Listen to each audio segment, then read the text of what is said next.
actually like something that you did in your first book when you contrasted the hearth on the one hand with a central heating system. Right? I mean, the hearth is a focal thing. It is in a traditional house that's heated by the hearth. It becomes a kind of centerpiece for home activities.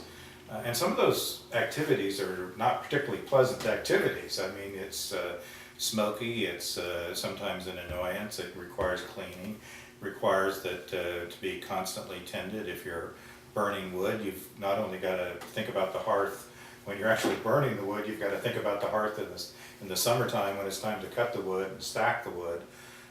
So there's a certain sense in which a focal practice can actually be kind of experienced as even kind of annoying or irritating.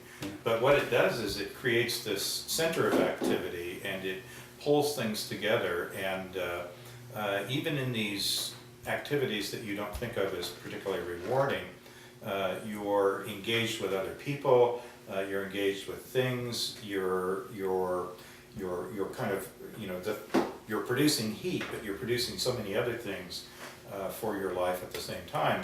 And in contrast, the central heating system, you just flip a switch and then it's on and the heat is there. And as long as you pay your heating bills, you'll have heat all winter long for no trouble at all. And what I see as really critical is that it's not so. I mean, I actually have a central heating system in my house. I don't have a hearth. It's not so much that you don't want to have devices, but that as your life becomes more and more dominated by devices, it just becomes emptied of meaning.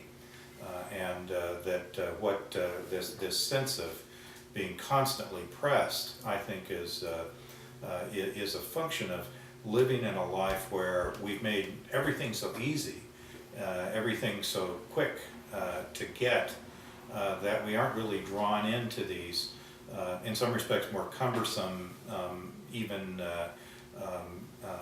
things that pull us back, things that draw us into one another. And as your entire life is simply one of flipping switches and getting instant gratification of one kind or another, then it becomes much less rewarding. The hearth or the fireplace is helpful in one way and not a good thing in another. It's helpful because Latin focus means heart. Mm-hmm. And so, focal, all this stuff sort of hangs nicely together, but then of course you invite a lot of ridicule and easy dismissal. We don't want to go back to that. Yeah, right. So it's instructive, but I think it's important to point out it's instructive. It's not something that you necessarily recommend.